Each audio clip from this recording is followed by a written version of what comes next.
Halo, perkenalkan nama saya Yasin Santika, MPN 222201017. Di sini saya akan membuat praktikum tentang materi sel buta.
Di sini saya akan menjelaskan apa yang saya gambar. Yang saya gambar itu merupakan sel hewan.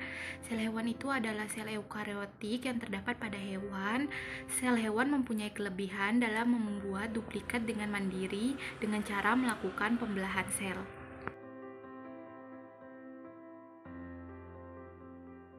Vesikel pinositotik. Nah, ini adalah organel yang berfungsi dalam proses transport molekul dari luar ke dalam sel yang berbentuk cairan.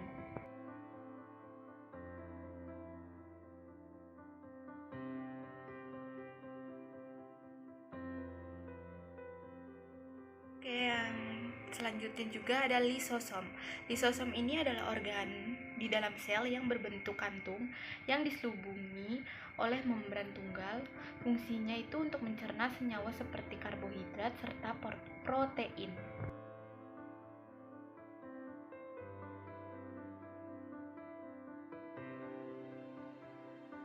Selanjutnya ada juga vesikel Golgi.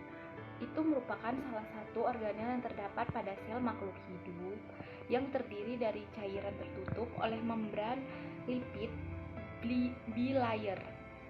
Fungsi vesikel Golgi ini itu sebagai tempat transportasi yang mengantar protein dan lemak dari retikulum endoplasma ke badan Golgi.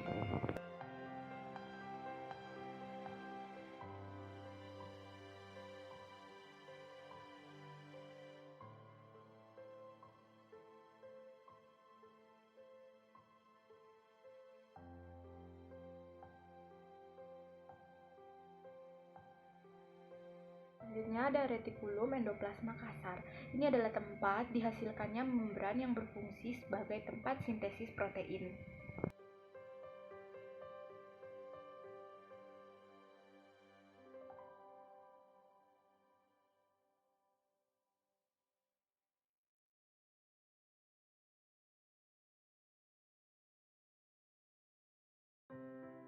Retikulum endoplasma halus.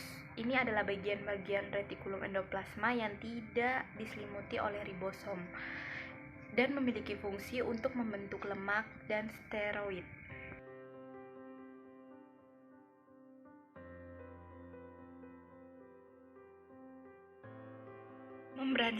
Membran sel ini merupakan suatu pembungkus sel dilapisin luar yang terdiri atas protein dan lemak yang memiliki fungsi sebagai pengatur mineral dan nutrisi, terus juga untuk melindungi sel, untuk menerima rangsangan dari luar, dan untuk tempat berlangsungnya berbagai reaksi kimia.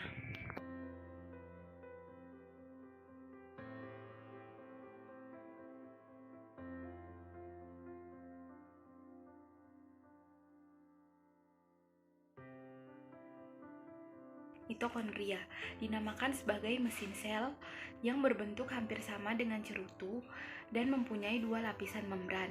Mitokondria berfungsi sebagai tempat respirasi seluler dan untuk tempat penghasil energi dalam bentuk ATP.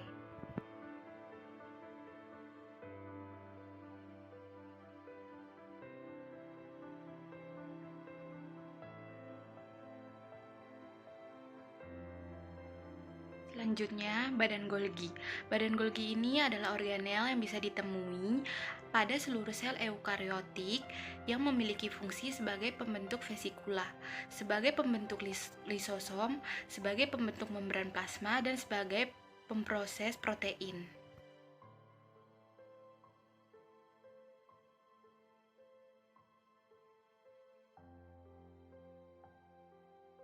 Selanjutnya ada nukleolus. Nukleolus ini adalah bagian dalam inti sel yang berbentuk bulat, padat, dan berwarna gelap yang memiliki fungsi sebagai tempat memproduksi ribosom.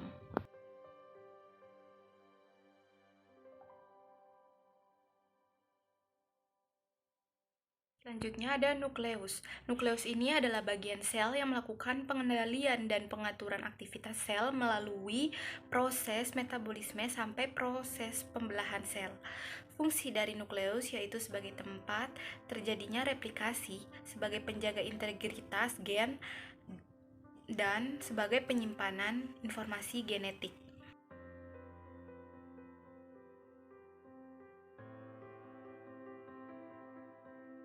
Selanjutnya ada sentriol. Sentriol ini adalah organel yang tersusun dari mikrotubulus semi-rigid dan ditemukan di sel eukariotik. Fungsi dari sentriol yaitu membantu proses pembentukan silia dan flagela dan membantu proses pembelahan sel dalam membentuk benang spindel.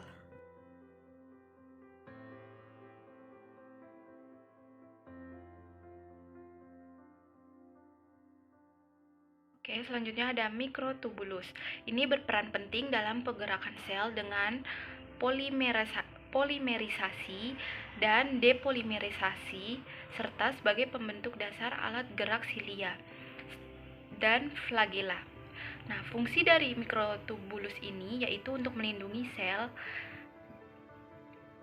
memberi bentuk sel, dan mempunyai peran pada pembentukan flagela, silia, dan sentriol.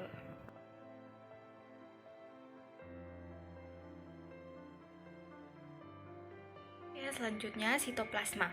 Sitoplasma ini adalah bagian sel dalam bentuk cairan yang mempunyai bentuk hampir sama seperti gel. Sitoplasma berfungsi sebagai tempat berlangsungnya metabolisme sel dan untuk sumber bahan kimia sel.